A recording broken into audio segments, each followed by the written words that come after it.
ಉದ್ಯೋಗಾಕಾಂಕ್ಷಿಗಳ ಆಕ್ರೋಶದ ಕಟ್ಟೆ ಹೊಡೆದಿರುವಂಥದ್ದು. ಯಾಕೆಂದ್ರೆ 5 ವರ್ಷದಿಂದ ನೇಮಕಾತಿ ಪ್ರಕ್ರಿಯೆನೇ ಆಗ್ತಾ ಇಲ್ಲ ಸರ್ಕಾರದಿಂದ. ಯಾವುದೇ ಕೆಲಸಕ್ಕೂ ಕೂಡ ನೇಮಕಾತಿ ಆಗ್ತಾ ಇಲ್ಲ. ಸೊ ಹೀಗಾಗಿ ಅದಕ್ಕೆ ಅಂತಾನೆ ತಮ್ಮ ಸಮಯ ಮೀಸಲಿರಿಸಿ ಓದ್ಕೊಳ್ತಾ ಇದ್ದಂಥ ವಿದ್ಯಾರ್ಥಿಗಳೆಲ್ಲ ಬೀದಿಗಿಳಿದು ಹೋರಾಟವನ್ನ ಮಾಡಿದ್ರು. ಇದೇನು ಫಸ್ಟ್ ಟೈಮ್ ಹೋರಾಟ ಅಲ್ಲ. ಈ ಹಿಂದೆನೂ ಕೂಡ ಒಂದು 3-4 ಬಾರಿ ದೊಡ್ಡ ಮಟ್ಟದಲ್ಲೇ ಹೋರಾಟ ಮಾಡಿದ್ರು. ಸರ್ಕಾರಕ್ಕೆ ಉದ್ಯೋಗ ಆಕಾಂಕ್ಷಿಗಳ ಬಿಸಿ, ಧಾರವಾಡದ ಕಿಚ್ಚು ರಾಜ್ಯದಾದ್ಯಂತ ವ್ಯಾಪಿಸುವಂತ ಆತಂಕ ಇದೆ. ಹೋರಾಟಕ್ಕೆ ದೋಸ್ತಿ ನಾಯಕರು ಬೆಂಬಲವನ್ನ ಕೊಟ್ಟಿದ್ದಾರೆ. ಅವ್ರ ಸರ್ಕಾರ ಇದ್ದಾಗ ಏನು ಮಾಡ್ಕೊಳ್ಳಿಲ್ಲ ಇವರು. ಈಗ ಏನಾದರೂ ಹೋರಾಟ ಆಗಬೇಕಾದ್ರೆ ಅದಕ್ಕೆ ಉರಿಯುವ ಬೆಂಕಿಗೆ ತುಪ್ಪ ಸುರಿಬೇಕಲ್ಲ, ಸಪೋರ್ಟ್ ಮಾಡ್ತಾ ಇದ್ದಾರೆ. ರಾಜ್ಯದಾದ್ಯಂತ ಹೋರಾಟ ತೀವ್ರಗೊಳಿಸಲಿಕ್ಕೆ ಪ್ಲಾನ್ ಮಾಡಲಾಗಿದೆ. ಬಜೆಟ್ ಅಧಿವೇಶನಕ್ಕೂ ಬೃಹತ್ ಹೋರಾಟಕ್ಕೆ ಸಿದ್ಧತೆ ಮಾಡಿಕೊಳ್ಳಲಾಗ್ತದೆ. ತಾಲೂಕು ಜಿಲ್ಲಾವಾರು ಹೋರಾಟಕ್ಕೆ ರೂಪುರೇಷೆಯನ್ನ ರೆಡಿ ಮಾಡ್ತಾ ಇದ್ದಾರೆ. ನಾಳೆ ಅಥವಾ ನಾಡಿದ್ದು ದೋಸ್ತಿ ಲೀಡರ್ ಸಭೆ. ಖಾಲಿ ಹುದ್ದೆ ಎಷ್ಟು, ಭರ್ತಿ ಮಾಡಿರೋದು ಎಷ್ಟು, ಯಾವ ವರ್ಷದಲ್ಲಿ ಎಷ್ಟು ಹುದ್ದೆ ಭರ್ತಿ ಆಗಿದೆ ಅಂತ ಮಾಹಿತಿ ಸಂಗ್ರಹ ಮಾಡ್ತಾರಂತೆ. ಇವ್ರ ಸರ್ಕಾರ ಇದ್ದಾಗಲೂ ಕೂಡ ಈಗ ಬೆಂಬಲ ಕೊಟ್ಟಿದ್ದಾರಲ್ಲ, ಇವ್ರ ಸರ್ಕಾರ ಇದ್ದಾಗಲೂ ಏನ್ ಕಡ್ದು ದಬಾಕಿದ್ರು, ಎಷ್ಟೆಷ್ಟು ಹುದ್ದೆಗಳನ್ನ ಭರ್ತಿ ಮಾಡಿದ್ರು, ಎಷ್ಟೆಷ್ಟು ಹಗರಣ ಆಗಿತ್ತು ಗೊತ್ತಲ್ಲ. PSI ಹಗರಣ ಬಿಜೆಪಿ ಗೌರ್ಮೆಂಟ್ ಇದ್ದಾಗ ನೇಮಕಾತಿ ಪ್ರಕ್ರಿಯೆಯ ಸಂದರ್ಭದಲ್ಲಿ ಯಾವ ರೀತಿಯ ಮಾಲ್ ಪ್ರಾಕ್ಟೀಸ್ ಆಗೋಗಿತ್ತು ಅಲ್ಲಿ ಅಂತ. ಸರ್ಕಾರಕ್ಕೆ ಬಿಸಿ ಮುಟ್ಟಿಸ್ಲಿಕ್ಕೆ ದೋಸ್ತಿಗಳ ಪ್ಲಾನ್. ರಾಜ್ಯದಾದ್ಯಂತ ಹೋರಾಟಕ್ಕೆ ದೋಸ್ತಿಗಳು ಸಿದ್ಧತೆಯನ್ನ ಮಾಡ್ಕೊಂಡಿದ್ದಾರೆ. ಸರ್ಕಾರವನ್ನ ಇಕ್ಕಟ್ಟಿಗೆ ಸಿಕ್ಕಾಕ್ಸ್ಲಿಕ್ಕೆ ರಣತಂತ್ರ ಅಂತೆ ದೋಸ್ತಿ ನಾಯಕರದ್ದು. ಯಾವಾಗ್ಲೂ ಕೂಡ ಅಷ್ಟೇ. ಈ ಕಾಂಗ್ರೆಸ್ನವ್ರು ಅವಾಗ ಬೇಳೆ ಬೇಯಿಸ್ಕೊಳ್ತಾ ಇದ್ರು. ಅಧಿಕಾರಕ್ಕೆ ಬಂದ ಮೇಲೆ ಇವ್ರು ಸೈಲೆಂಟು. ಅವಾಗ ನೇಮಕಾತಿ ಪ್ರಕ್ರಿಯೆ ಸಂದರ್ಭದಲ್ಲಿ ನಡೆದಂತ ಹೋರಾಟಕ್ಕೆ ಅವರು ಬೆಂಬಲ ಕೊಟ್ಟಿದ್ರು. ಅದಾದ್ಮೇಲೆ ಎಲ್ಲ ಹುದ್ದೆಗಳನ್ನ ಭರ್ತಿ ಮಾಡ್ತೀವಿ ಅಂತೆಲ್ಲ ಭರವಸೆ ಕೊಟ್ಟಿದ್ರು. ಅದೆಲ್ಲವೂ ಪೊಳ್ಳು ಭರವಸೆ. ಅಧಿಕಾರಕ್ಕೋಸ್ಕರ, ಅಧಿಕಾರಕ್ಕೆ ಬರುವಂತ ನಿಟ್ಟಿನಲ್ಲಿ ದೋಸ್ತಿ ಹೋರಾಟಕ್ಕೆ ಕೌಂಟರ್ ನೀಡಲಿದ್ದಾರಂತೆ ಸಿಎಂ. ಖಾಲಿ ಹುದ್ದೆಗಳ ಭರ್ತಿಗೆ ಮುಂದಾಗಿದೆ ಸರ್ಕಾರ. ಕೌಂಟ್ರು ಅಂದ್ರೆ ಬರೀ ಮಾತಿನಲ್ಲಿ ಇರಬಾರ್ದು. ಈ ಖಾಲಿ ಹುದ್ದೆಗಳನ್ನ ಭರ್ತಿ ಮಾಡಿದ್ರೆ ಓಕೆ, ಇದಪ್ಪ ಕೌಂಟ್ರು ಅಂತ ಹೇಳ್ಬೋದು. ಆ ರೀತಿಯಾಗಿ ಮಾಡ್ಲಿಕ್ಕೆ ಮುಂದಾಗಿದ್ದಾರಂತೆ ಮುಖ್ಯಮಂತ್ರಿಗಳು.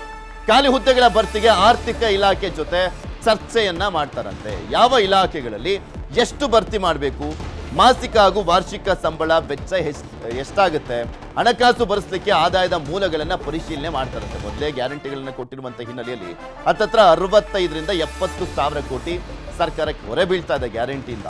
ಸೊ ಎಲ್ಲವನ್ನೂ ಸರಿದೂಗಿಸ್ಬೇಕು. ಅದರ ಜೊತೆಗೆ ನೇಮಕಾತಿಯನ್ನ ಕೂಡ ಮಾಡ್ಕೊಳ್ಬೇಕಲ್ಲ.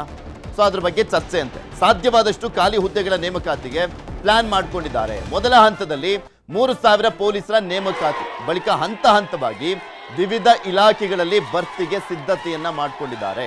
ಈ ಬಾರಿಯ ರಾಜ್ಯ ಬಜೆಟ್ನಲ್ಲಿ ಉದ್ಯೋಗ ನೇಮಕಾತಿ ಬಗ್ಗೆ ಕ್ರಮ ಕೈಗೊಳ್ಳುವಂತ ಘೋಷಣೆಗೆ ಸರ್ಕಾರ ಗಂಭೀರವಾಗಿ ಚಿಂತನೆಯನ್ನ ಮಾಡ್ತಾ ಇದೆಯಂತೆ.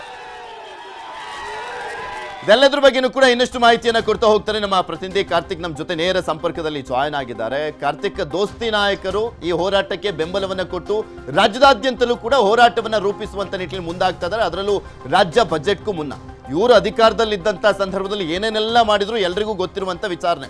ಆದ್ರೂ ಕೂಡ ಸರ್ಕಾರಕ್ಕೆ ಯಾವ ರೀತಿಯ ಬಿಸಿ ಮುಟ್ಟಿಸ್ಲಿಕ್ಕೆ ಮುಂದಾಗಿದ್ದಾರೆ, ಅದಕ್ಕೆ ಕೌಂಟರ್ ಕೊಡ್ಲಿಕ್ಕೆ ಸರ್ಕಾರನೂ ಕೂಡ ರೆಡಿ ಮಾಡ್ಕೊಂಡಿದೆ ಅಂತ.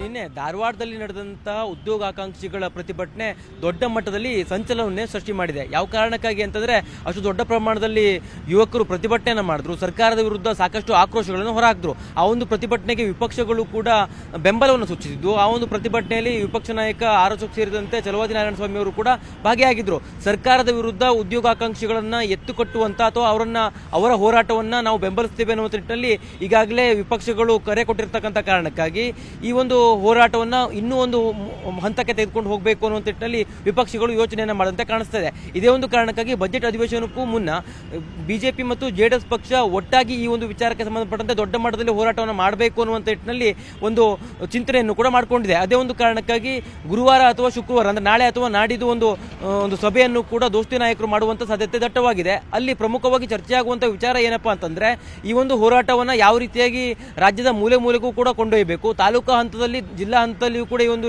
ಹೋರಾಟವನ್ನ ಯುವಕರ ನೇತೃತ್ವದಲ್ಲಿಯೇ ಮಾಡಬೇಕು ಅನ್ನುವಂಥ ನಿಟ್ಟಿನಲ್ಲಿ ದೋಸ್ತಿ ನಾಯಕರು ಚರ್ಚೆಯನ್ನು ಮಾಡುವಂತ ಸಾಧ್ಯತೆ ದಟ್ಟವಾಗಿದೆ. ಅದರ ಜೊತೆಗೆ ಬಜೆಟ್ ಅಧಿವೇಶನವೂ ಕೂಡ ಆರಂಭ ಆಗ್ತಿರ್ತಕ್ಕಂಥ ಕಾರಣಕ್ಕಾಗಿ ಈ ಒಂದು ಬಜೆಟ್ ಅಧಿವೇಶನದಲ್ಲಿಯೂ ಕೂಡ ಈ ವಿಚಾರವನ್ನ ದೊಡ್ಡ ಪ್ರಮಾಣದಲ್ಲಿ ಎತ್ತಬೇಕು. ಜೊತೆಗೆ ಅಧಿವೇಶನದ ಒಳಗೂ ಕೂಡ ಈ ವಿಚಾರವನ್ನು ಪ್ರಸ್ತಾಪ ಮಾಡಿ ಸರ್ಕಾರವನ್ನ ಇಕ್ಕಟ್ಟಿಗೆ ಸಿಲಿಸಬೇಕು ಅನ್ನೋ ನಿಟ್ಟಿನಲ್ಲಿಯೂ ಕೂಡ ಚರ್ಚೆಯನ್ನು ಮಾಡುವಂತ ಸಾಧ್ಯತೆಗಳು ಕೂಡ ದಟ್ಟವಾಗಿರ್ತಕ್ಕಂಥದ್ದು. ಈಗ ಇರ್ತಕ್ಕಂಥ ಮಾಹಿತಿಯ ಪ್ರಕಾರ JDS ಮತ್ತು ಬಿಜೆಪಿಯ ನಾಯಕರು ತಾಲೂಕಾ ಹಂತದಲ್ಲಿಯೂ ಕೂಡ ಈ ಒಂದು ಉದ್ಯೋಗಾಕಾಂಕ್ಷಿಗಳ ಪ್ರತಿಭಟನೆಯನ್ನು ತೆಗೆದುಕೊಂಡು ಹೋಗುವಂತ ನಿಟ್ಟಿನಲ್ಲಿ ಒಂದಿಷ್ಟು ಚರ್ಚೆಗಳನ್ನ ಮಾಡ್ತಾರೆ. ಅದ ಚರ್ಚೆಯ ನಂತರದಲ್ಲಿ ಬಜೆಟ್ ಅಧಿವೇಶನಕ್ಕೂ ಕೂಡ ಮೊದಲೇ ಈ ಒಂದು ಹೋರಾಟವನ್ನು ಮಾಡುವಂತ ನಿಟ್ಟಿನಲ್ಲಿ ಒಂದಿಷ್ಟು ಕರೆಯನ್ನು ಕೊಡುವಂತ ಸಾಧ್ಯತೆಗಳು ಕೂಡ ದಟ್ಟವಾಗಿದ್ದಾವೆ.